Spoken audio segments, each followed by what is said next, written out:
네, 우리 오늘 함께 볼 하나님 말씀 사도행전 11장 19절부터 26절까지 말씀입니다.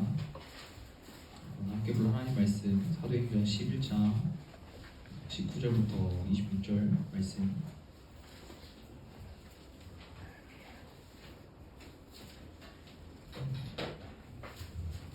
오늘 본문은 이제 안디옥에 복음이 전파된 장면과 그리고 또 제자들이 안디옥에서 그리스도인이라고 불리는 장면입니다. 또 한 절씩 교독하고 우리가 어떻게 살아가야 할지 또 함께 나누는 시간이 되면 좋겠습니다. 한 절씩 교독하도록 하겠습니다.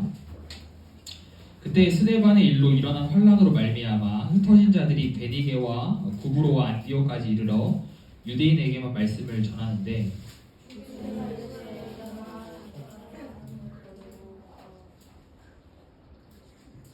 안 되는 것 같은데 20절.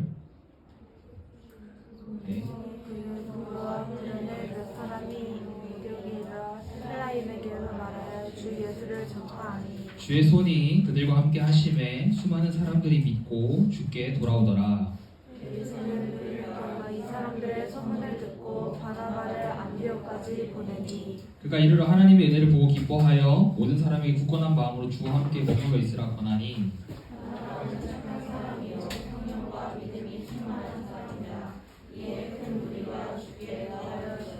바나바가 사울을 찾으러 다소에 가서 만남에 안디옥에 데리고 와서 둘이 교회에 1년간 모여있어 큰 무리를 가르쳤고 제자들이 안디옥에서 비로소 그리스도인이라 일컬음을 받게 되었더라. 아멘. 네, 우리 오늘 말씀 함께 보도록 합시다. 오늘 본문 사건의 발단이 되는 것은요, 스데반의 순교입니다. 스데반의 순교. 스데반의 순교 몇 장에 나왔을까요? 여러분? 몇 장에 나왔을까요? 또 아는 친구 있는 것 같아요. 7장 나왔어요. 7장. 스데반의 순교는 7장에 기록되어 있는데 스데반이 유대인들에게 복음을 선포했습니다. 그런데 그 마음에 찔림이 있던 유대인들이 스데반을 죽였어요. 교회 공동체는 아주 큰 충격이었고 또 많은 사람들의 존경을 받는 이 스데반이 죽었다는 소식은 교회로 하여금 매우 어려움에 빠지게 했습니다. 그리고 충분히 교회 공동체가 힘을 잃을 만한 문제였죠. 그런데 오늘 본문을 보니까요, 우리가 예상했던 것과는 다른 상당히 의아한 일, 상당히 상반된 일이 일어나는 거예요. 우리 본문 19절 우리 다시 한번 더 같이 읽어봅시다. 시작. 그때 스데반의 일로 일어난 환란으로 말미암아 흩어진 자들이 베니게와 구브로와 안디옥까지 이르러 유대인에게만 말씀을 전하는데, 성경은 스데반의 이 순교한 사건을 환란이라고 표현합니다. 환란, 그렇죠? 교회 입장에서는 쉽지 않은 일이었다고 했어요. 그래서 이 환란을 만나자 교회는요 흩어집니다. 사람들이 흩어졌어요. 그렇게 흩어진 자들이 어떤 행동을 했는가 보니까요, 베니게와 구브로와 안디옥까지 이르러 말씀을 전했다. 환란 때문에 흩어진 성도들이요, 흩어진 곳에서 계속 복음을 전했다는 거예요. 그럼 지도를 한번 봅시다.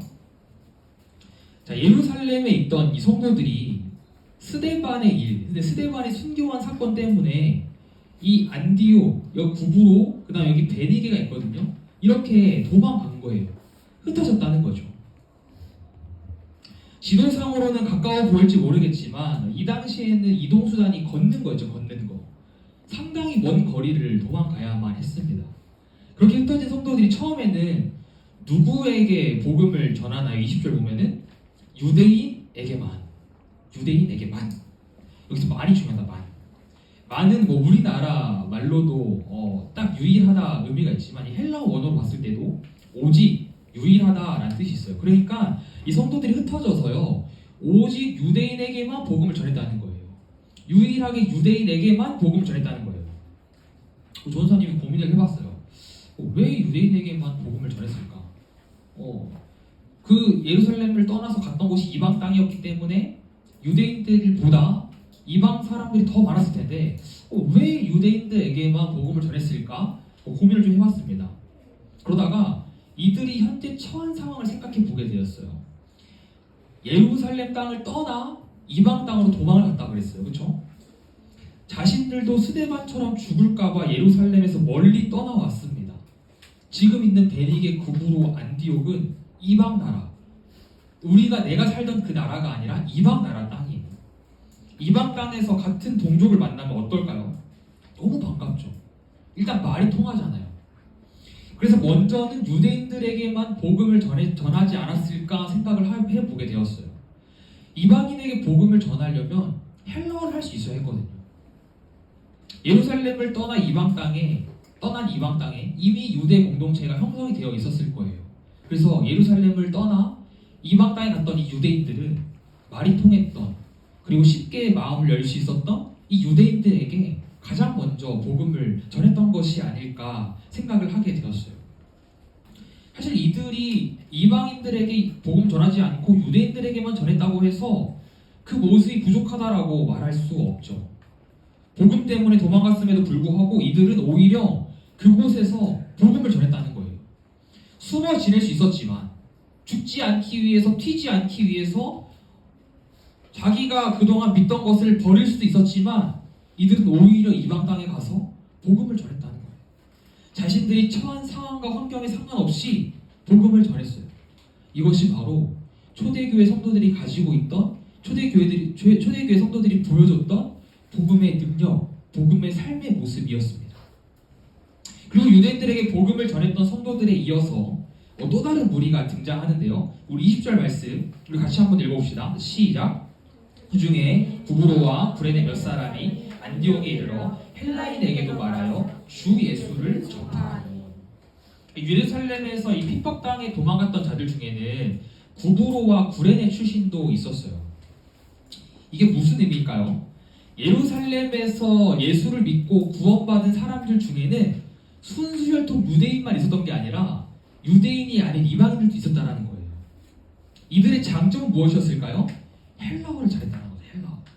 그러니까 순수혈통 유대인들은 아람어밖에 못하는데 이 이방 사람들은 헬라어를 잘했어요. 지금 세계 공용어가 영어라면 이 당시에는 헬라어였습니다. 로마가 이 세계를 다스리고 있었기 때문에 헬라어가 공용어였어요. 그러니까 이방인들은 이 헬라어에 아주 능통했다는 거죠. 그래서 헬라어를 잘하는 이들이 이제 헬라인들에게, 그 안디옥, 구브로, 구레네에 살고 있는 그 이방 땅에 살고 있는 헬라인들에게 복음을 전했던 거예요. 그런데 이 시점에서 우리가 생각해 볼 것이 있어요. 구브로는 아까 지도를 봐서 대충 어디인지 좀 알겠죠? 그죠? 구브로가 아까 예루살렘에서 살짝 위쪽에 있는, 그쵸? 이 지역이라고 그랬어요. 자, 그럼 구레네는 어딜까? 여기도 있긴 한데, 자, 구레네는 예루살렘에서 여기가 예루살렘이고 구레네는 여기예요. 완전 끝. 예루살렘에서 서쪽으로 완전 끝. 그래서 구레네가요, 어디 지역에 있냐면요, 이 북아프리카 지역에 있어요. 북아프리카 지역. 지금 현재 세계 지도상에 있는 나라로 따지면 리비아, 들어가는 리비아, 아프리카 나라 중에 리비아라고 있는데 리비아라고 합니다. 조사님이 검색을 해봤어요. 예루살렘부터 구레네까지 몇 킬로미터일까? 몇 킬로미터일 것 같아요? 이스라엘에서 리비아, 아프리카까지. 사실 조사님 지금 왼쪽에 잘 안 들려서 잘 안 들려요. 크게 얘기해 줄래요? 몇 킬로? 얘기했던 것 같아. 누가 1000몇 킬로? 1000몇 킬로? 아닌가? 아니에요. 검색을 해보니까 약 1500km 떨어져 있다고 하더라고요. 여러분, 이 당시에는 비행기가 없었어요. 비행기가 있어도 1500km면 몇 시간을 가야 됩니다. 근데 이 당시에는 가장 빠른 이동수단이 배였어요. 배. 그러니까 아무리 배를 탄다 해도 1500km면 뭐 하루 이틀? 일주일? 뭐 이 정도 갈 수 있는 거리가 아니라는 거죠. 그러니까 전사님이 지금 이 구레네 지역을 언급하면서 무엇을 말하고 싶냐면요, 두 가지를 말하고 싶습니다. 첫째, 복음은요 이미 예루살렘에서 아프리카 지역까지 퍼져나갔다는 거예요. 당시 이동수단을 생각했을 때 이것은 실로 엄청난 일이었다는 거죠. 둘째, 예루살렘에서 핍박받았던 이 구레네 사람들이 자신의 고향 땅 구레네가 아니라 정반대인 안디옥으로 갔다는 거예요. 우리 이 사실에 좀 집중을 해볼 필요가 있습니다. 자, 생각해 봅시다. 예루살렘에서 핍박을 받고 나서 이들은 다시 자기 고향으로 가도 됐어요. 그렇죠? 핍박과 죽음을 피하기 위해서 내가 살던 곳, 내가 평생을 편하게 살던 곳으로 돌아가도 아무도 뭐라 할 사람 없었어요. 오히려 내가 조금은 먼 길이긴 하지만 내가 좋은 고생에서 나의 고향으로 돌아가면 내가 그곳에서 편하게 살 수 있었어요. 내가 조금 더 쉽게 하루하루를 보낼 수 있었다라는 거예요. 그리고 복음을 전하더라도 자기가 익숙한 곳에서 복음을 전하면 되잖아요. 말이 더 잘 통하고 문화가 같고 식습관이 같은 곳에서 복음을 전하면 되잖아요. 가족들이 있는 곳에서 심리적으로 편한 곳에서 살면 더 좋잖아요. 그런데 이들은 핍박 속에서도 고향을 선택하지 않고 복음이 필요한 곳으로 가는 불편한 삶을 제청했다라는 거예요. 구레네 사람들이 안디옥에 갔다는 것은요, 단순히 그냥 복음을 전하러 갔다, 핍박을 피해 도망갔다, 이게 아니라요, 복음을 전하기 위해서 스스로 불편한 삶을 자청했다라는 거예요. 사랑하는 여러분, 복음은요, 불편한 삶을 선택하게 해요. 복음은요, 우리에게 편한 길 가라고 하지 않아요. 복음은 우리에게 좁은 길 가라고 합니다. 복음은 우리에게 조금 힘들고 어려운 길을 가라고 해요. 그런데 복음의 능력이 나로 하여금 그 불편한 삶을 감당하게 하는 거예요. 복음의 능력을 믿으면요, 그 삶이 불편한 거 알지만, 그 길이 좁고 험하고 어려운 길인 거 알지만 그럼에도 걸어가게 되는 거예요. 그게 바로 복음의 능력임을 오늘 본문이 말씀하고 있습니다. 그렇다면 여러분들은 지금 어떠한 삶을 선택하고 있습니까? 내가 조금 더 편하기 위해서 고향 땅으로 갈 선택을 하고 있나요? 아니면 복음을 위해서 조금은 불편하더라도, 조금은 힘들더라도, 조금은 어렵더라도 불편한 삶을 자청해서 선택하고 있습니까?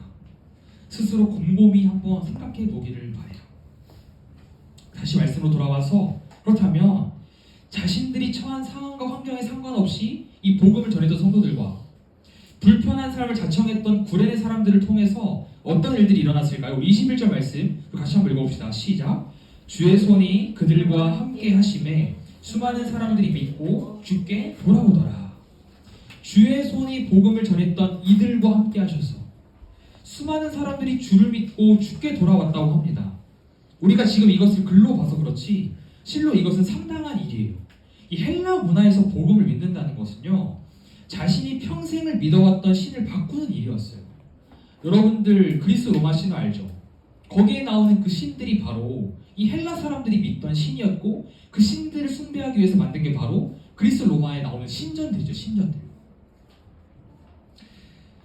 결국 이 신전 공동체에서 빠져나오는 것, 내가 믿던 신을 완전히 버리는 것은요, 결국 이 신전 공동체로 묶여있는 나의 가족 공동체까지 버리는 것을 의미해요.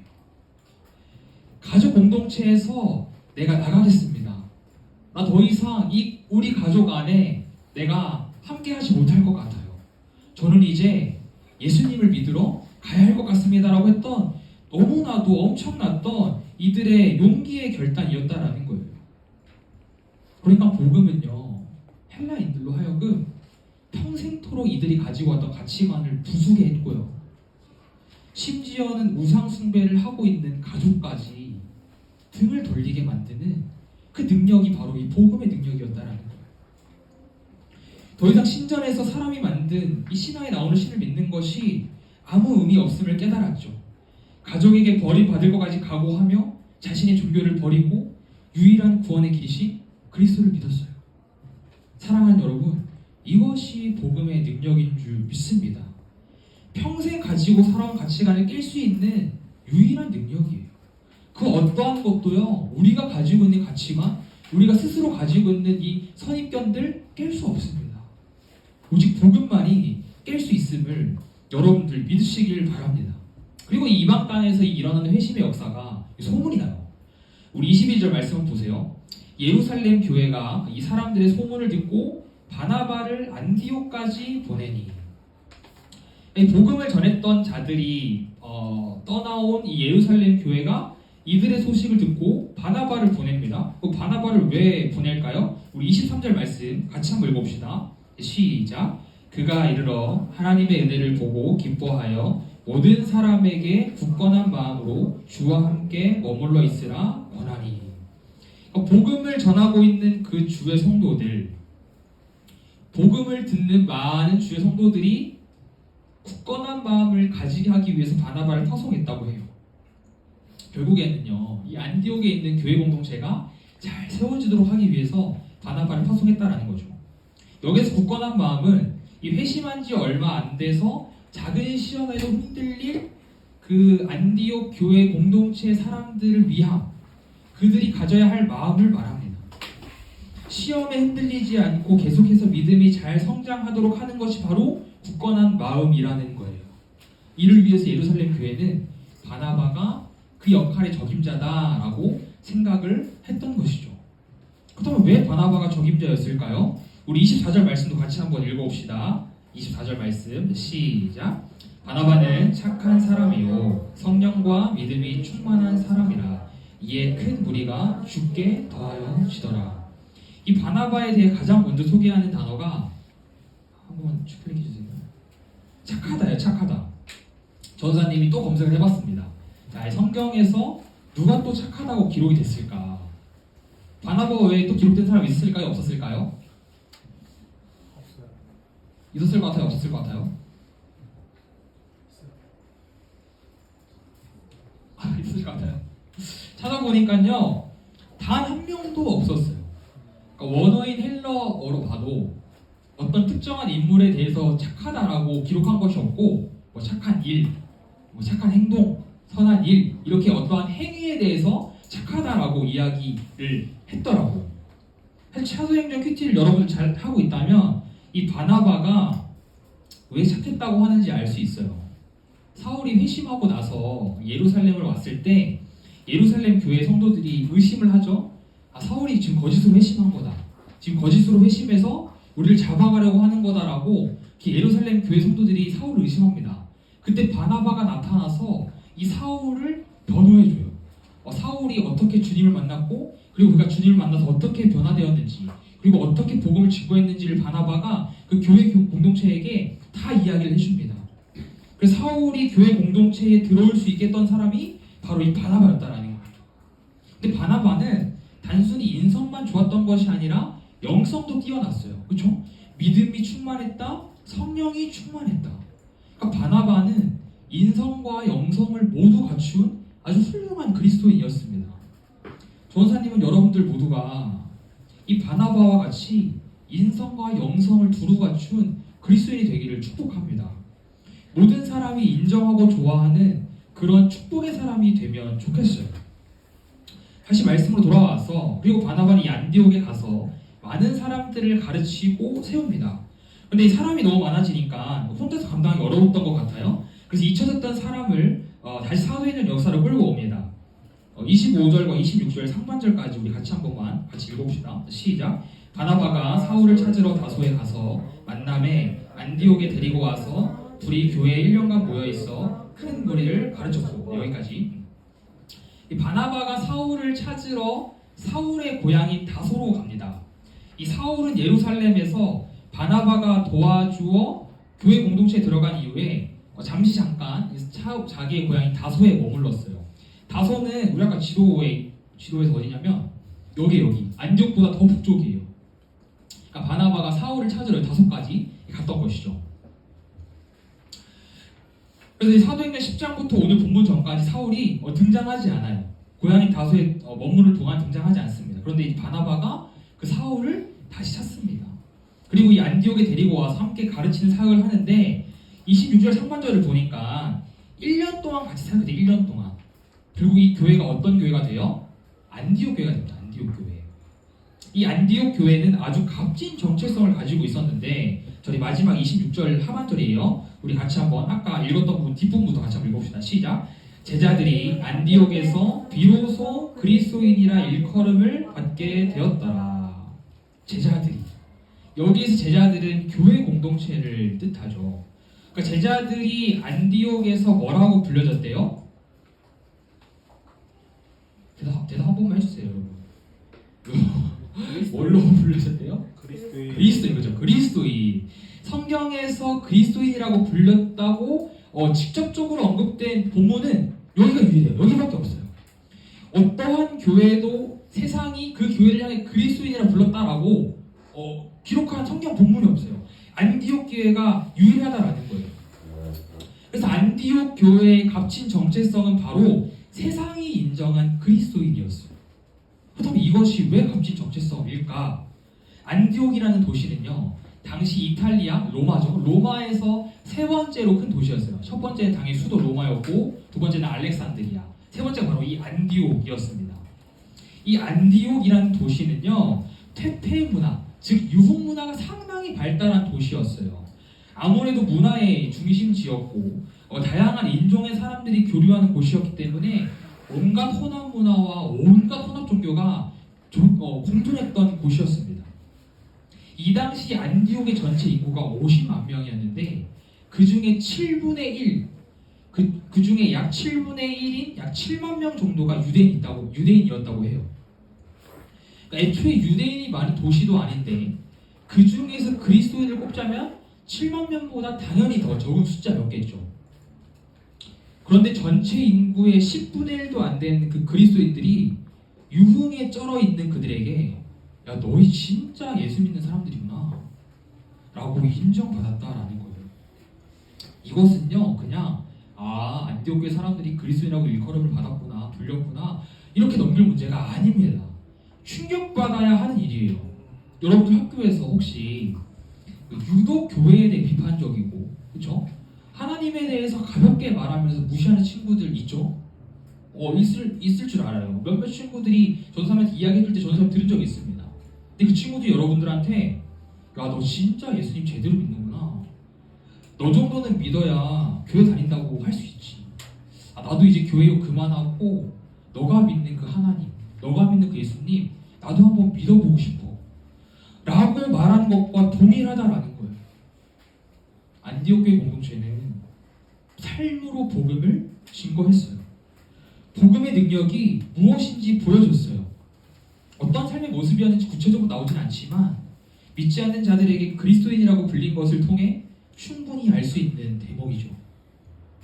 전도사님은 오늘 말씀을 묵상하면서 여러분들이 그리고 우리 함께하는 신일교회 청소년부가 이 안디옥 교회 공동체와 같았으면 좋겠다라는 생각을 좀 했습니다.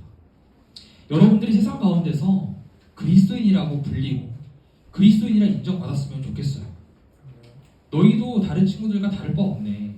너네 교회 다니는데 교회 안 다니는 나랑 똑같네 라는 이런 마음 아픈 소리가 아니라 너네 진짜 그리스도인이구나. 너네 진짜 교회 다니는 사람이네 라는 그 인정의 말을 여러분들이 듣기를 주님의 이름으로 축복합니다. 근데 사실 이미 우리 공동체가 이 복음 전파의 증거가 되고 있음을 여러분들 알고 있나요? 네. 알고 있어요? 오늘은 특별히 여러분들을 조금 격려하고 위로하고 싶어서 한 가지 간증을 좀 하고자 합니다. 우리 선생님들하고는 지난주 교사 모임 때 나눴던 이야기인데요. 2주 전 주일날 전사님이 퇴근하고 집에서 쉬고 있는데 갑자기 어떠한 교회 담임 목사님께 전화가 왔어요. 전화를 받았는데 함께하는 신일교회 김진수 전사님이시죠? 라고 이렇게 물어보시는 거예요. 처음에는 순간 보이스피싱인가? 내 핸드폰 유출됐나? 너무 정확하게 전사 정보를 알고 있으니까 5만 가지 생각이 머릿속으로 지나가는 거예요. 그런데 그 목사님께서 자신을 모 교회 목사님이라고 소개하시면서 현재 본인이 대학원에서 이 교육학 전공을 하고 있다 이렇게 말씀을 하시더라고요. 그러면서 지금 청소년 활동에 대해서 연구를 하고 있다라고 말씀을 해주셨어요. 그래서 청소년 활동에 대해서 막 검색을 하다가 우리 청소년부 블로그를 보게 되셨다는 거예요. 보던 중에 동아리 활동 관련된 포스팅이 있어서 문의하고자 이 전도사님한테 연락을 하셨다는 거죠. 그래서 우리 청소년부 동아리와 관련된 이 내용을 여러 물어보시고 전도사님도 그 동아리를 하게 된 목적 그리고 또 우리가 지금 어떻게 진행하고 있는지에 대해서 이렇게 답변을 좀 드리는 시간을 가졌습니다. 그런데 목사님께서 이 전화를 끊기 전에 전도사님에게 해주셨던 그 말씀이 너무나도 큰 위로가 되어서 아직도 잊지를 못하고 있어요. 목사님께서 이렇게 말씀하셨는데 어떻게 말씀하셨냐면 그대로 읽어드릴게요. 전도사님 블로그를 보다 보니 동아리 외에도 많은 활동을 하시던데요. 어떻게 그렇게 다양하게 활동을 잘 하세요? 저희 교회에도 청소년부가 있는데 벤치마킹 하고 싶은 활동들이 꽤 있더라고요. 앞으로도 궁금한 부분 있으면 또 연락드릴게요. 라고 하시면서 전화를 끊으셨어요. 이 말을 듣는데 마치 하나님께서 전도사님에게 위로해 주신 것 같은 그런 마음이 들었어요. 사실 작년 말에 전도사님이 플로깅과 노방 전도를 계획하고 또 올해 초에 우리 임원들과 동아리 활동을 계획할 때 사실 전도사님 마음 가운데 굉장히 큰 걱정과 두려움이 있었습니다. 나 혼자만의 꿈이면 어떡하지? 나 혼자만의 계획이면 어떡하지? 우리 아이들 이미 학교에서 하고 있는 활동이라고 해서 시시하다고 하면서 참여하지 않으면 어떡하지? 라는 두려운 마음이 커서 사실 쉽게 해야겠다라고 결정을 하지 못하고 계속 고민만 하고 있었어요. 그래도 2024년을 계획하면서 기도하면서 그래도 우리가 지역사회를 섬기는 일과 이 부서 안에서 교제하는 일을 놓칠 수 없는데 우리가 무조건 해야 하는데 참여자가 한두 명일지라도 일단 해보자라는 마음으로 시작했어요. 근데 막상 계획해서 실행해 보니까 여러분들이 너무 잘 따라와 주는 거예요. 그 주일 이 시간 집에 가지 않고 여러분들 개인적으로 쉬고 편하게 보낼 수 있지만 그 시간들을 포기하고 여러분들이 함께 잘 참여해주는 모습을 보면서 내가 괜한 걱정을 했구나 싶었어요. 그리고 하나님께 너무나도 감사했습니다. 우리 운동 동아리 하는 친구들 우리 축구하러 가가지고 꽤 여러 형들 관계를 맺었죠, 그쵸? 관계를 맺었어요. 다음 달 보금축제 때 데리고 오려고 우리가 지금 축구하러 갈 때마다 만나는 그 형들, 그 동생들 전도하고 있습니다. 사랑하는 여러분, 아까 전도사님께 전화 왔던 그 교회의 규모는요, 사실 우리 교회보다 몇 배는 더 큰 교회예요. 전도사님이 전화를 끊고 그 교회 검색을 해보니까 그 교회는 상가에 있는 교회도 아니고 교역자도 더 많이 있는 그런 교회였어요.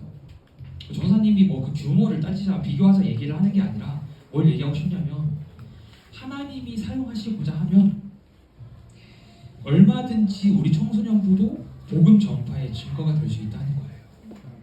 우리가 보기에는 미약해 보일지 몰라도 우리가 보기에는 이 중앙프라자 상가 안에 있는 우리 부서, 우리 청소년부 누가 알겠거니 싶을지라도 하나님께서 사용하겠다고 마음 먹으시면 하나님께서 우리 공동체 통해서 복음 전파하겠다고 마음 먹으시면 하나님께서 그렇게 사용하시겠다라는 거예요.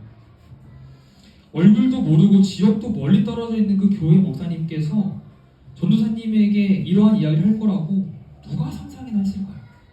전도사님조차 상상하지 못했던 일이었어요. 사랑하는 여러분, 이미 우리 청소년부를 통해서 복음이 흘러가고 있어요. 이미 우리 청소년부의 그 작은 활동들, 우리의 그 작은 섬기의 모습들을 통해서요, 복음이 증거되고 있어요. 이 가슴 뛰는 여정에 여러분들 조금 더 함께 해보지 않을래요? 이 가슴 뛰는 여정에 여러분들 조금 더 적극적으로 이 복음 전파의 증거의 삶을 살아내 보지 않을래요? 오늘 말씀을 정리합니다. 오늘 본문을 통해 우리는 복음을 전하는데 열정을 아끼지 아니한 두 무리를 보게 되었어요. 처한 상황과 환경에 상관없이 복음을 전했던 흩어진 자들, 편한 고향 땅으로 돌아가기를 포기하고 불편한 삶을 자청했던 구레네 사람들. 그들의 복음 증거로 인해 안디옥 교회가 성장할 수 있었고 결국 안디옥 교인들의 그리스도인이라고 불리게 되었습니다. 청소년부 안에 있는 우리의 이부 활동들, 여러 가지 사역들, 여러 가지 프로그램들이 어쩌면 시험 공부와 수행평가 준비, 친구들과의 약속이 있는 여러분들에게 상황과 환경이 녹록치 않은 일이 될 수 있어요. 함께 활동을 해야 하는데 여전히 내 옆에 있는 형, 누나, 언니, 오빠, 동생들과 친하지 않아서 불편한 상황을 선택해야 할 수도 있어요. 그런데 복음의 능력은요, 거기서부터 시작됩니다.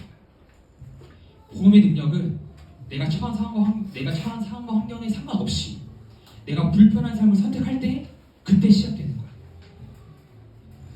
우리의 작은 섬김이, 우리의 작은 순종의 결단이 우리 공동체로 하여금 복음의 증거로 만들 것이라 확신합니다. 특별히 2주 뒤에 우리 교회는 한 달 동안 복음 축제를 진행합니다. 여러분들이 이부 활동에 참여하는 것도 전도예요. 여러분들이 이부 활동을 함께 참여하고 적극적으로 교제하는 것도요, 세상 사람들에게 보여주는 전도의 방식이에요. 내가 꼭 누군가를 찾아가서 1대1로 복음을 전해야만 전도가 아니라 교회 안에서 하는 사역들을 통해서 이것이 드러나는 것도 전도가 된다라는 거예요.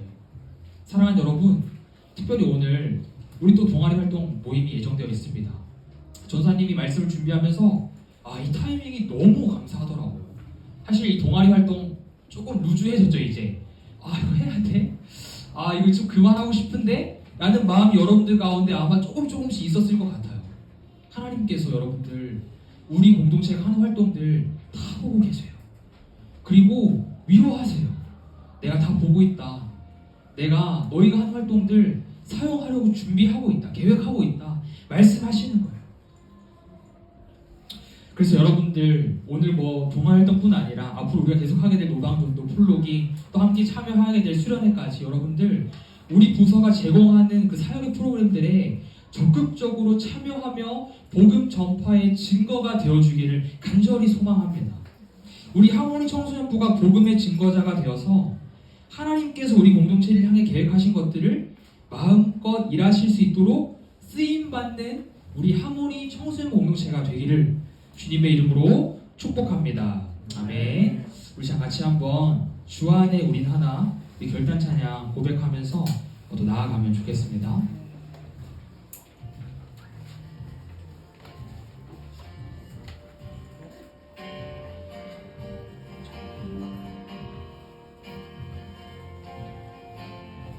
함께 고백합시다. 주 안에 우린 하나.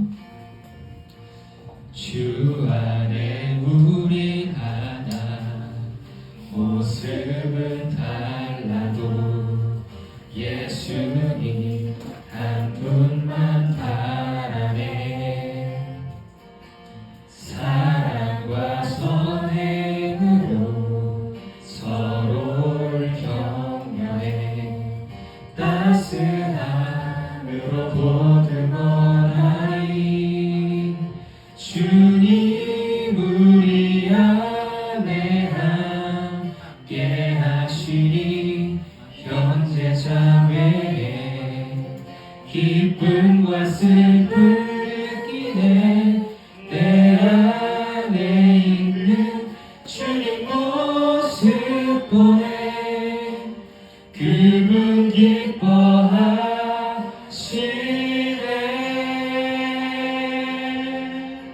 고백합시다. 주님을 통해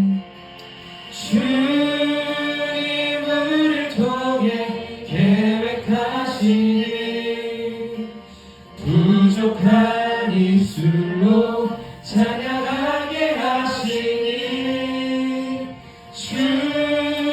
주님을 통해 계획하시니 너를 통해 하실 일 기대해.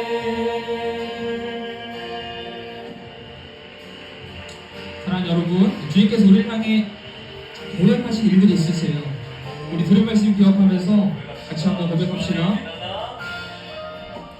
주 안에 우리 하나. 모습은 달라도 예수님 한 분만 바라네. 사랑과 선행으로 서로를 격려해 따스함으로 보듬어나니 주님 우리 안에 함께 하시니 형제자매의 기쁨과 슬픔 느끼네. 내 안에 있는 주님 모습 보네. 그분 기뻐하시네.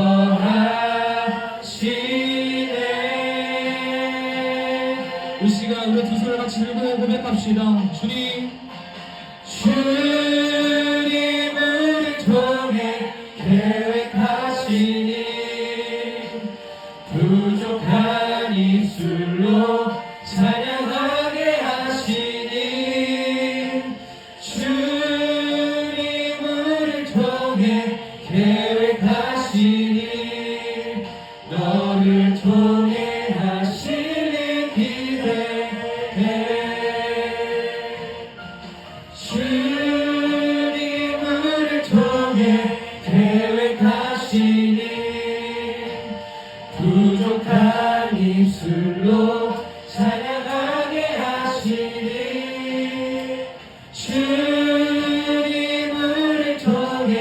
계획하시니 너를 통해 하시니 기대해.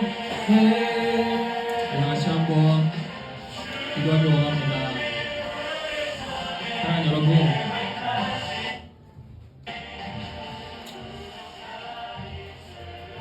하나님께서 이미 우리 청소년부를 사용하고 계세요. 이거는 참 정말 놀라운 기적입니다, 여러분. 중앙프라자 상가에 있는 이 공동체를요, 하나님이 기뻐하신대요.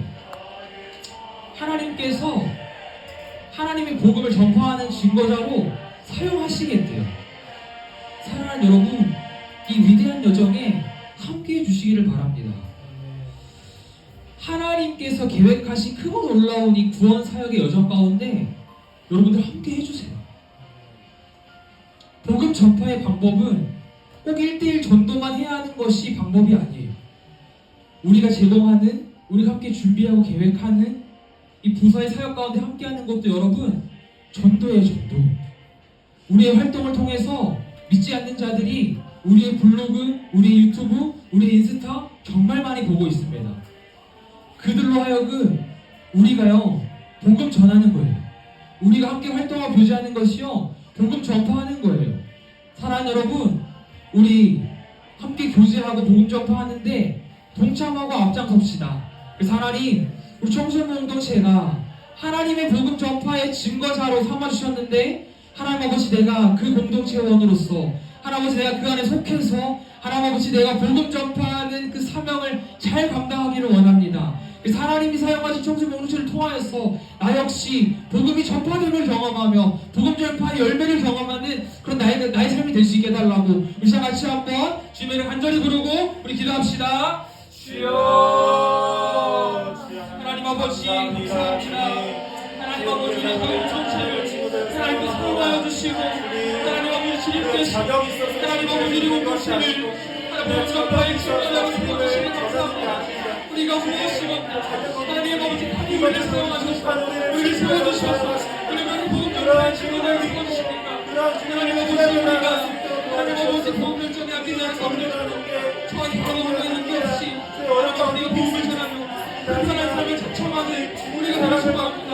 하나님 아버지, 우리가 주장하는 프로그램에 조금은 어려운 사과를 하면서 옳지 않아도 하나님 아버지, 내가 불편한 상황이어도 하나님 아버지 주님께서 하나님 아버지 우리를 사용하여 주시고, 주님께서 하나님 우리가 복음을 친구나 소원을 지고 우리가 감비할 수 있도록 우리가 움직여주시고 우리 마음을 지켜주시고 우리 마음과 은혜를 더해주시고, 하나님 아버지 우리가 하나님 아버지 주님께서 감비하게 하시고 아버지 복음을 전하셔서 아버지 우리 삶을 통하여서 복음을 증거하여주시고 복음을 행동을 맺어주면 경험하게 해주시옵소서.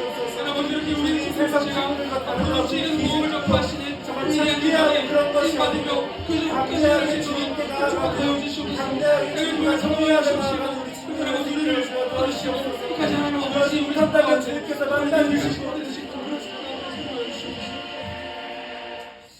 하나님 아버지, 우리 청소년 공동체를 하나님의 복음을 전하는 통로로 또 증거자로 도구로 세워주셔서 감사합니다. 하나님, 우리가 무엇이건데 우리가 감히 하나님의 복음이 전파되어지는 그 사역의 현장에 쓰임받을 수 있습니까? 하나님 아버지, 우리가 이 사실을 기억하며 이 사실에 감격하기를 원합니다. 그냥 그렇구나 하고 넘기는 일이 아니라 하나님께서 우리 공동체를 주목하고 계시고 하나님께서 우리 공동체를 바라보고 계시고 하나님께서 우리 공동체를 사용하시기 위해 계획하고 계심을 우리 모든 청소년 친구들이 마음 깊이 새기게 하여 주시옵소서.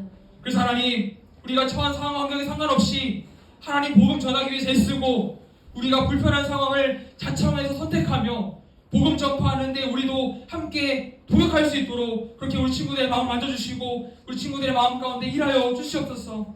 사랑, 우리가 함께하는 많은 이후 활동들 프로그램들 가운데 우리가 함께 마음 모아 참여하며 교제하며 그 활동들을 통하여 복음 전파하는 우리 공동체가 될 수 있도록 축복하여 주시옵소서. 그렇게 우리 공동체를 앞으로도 사용하시고 우리 공동체를 통해 일하실 거룩하신 예수 그리스도 이름으로 기도합니다. 아멘. 이 주기도만 하심으로 5월 마지막 주 주일 예배 마치도록 하겠습니다. 하늘에 계신 우리 아버지 이름 거룩하게 하시며 아버지의 나라가 오게 하시며 내 뜻이 하늘에서와 같이 땅에서도 이루어지게 하소서. 오늘 우리에게 일용할 양식을 주시고 우리가 우리에게 잘못한 사람을 용서하여 준 것 같이 우리 죄를 용서하여 주시고 우리를 시험에 빠지지 않게 하시고 악에서 구하소서. 나라와 권능과 영광이 영원히 아버지의 것입니다. 아멘.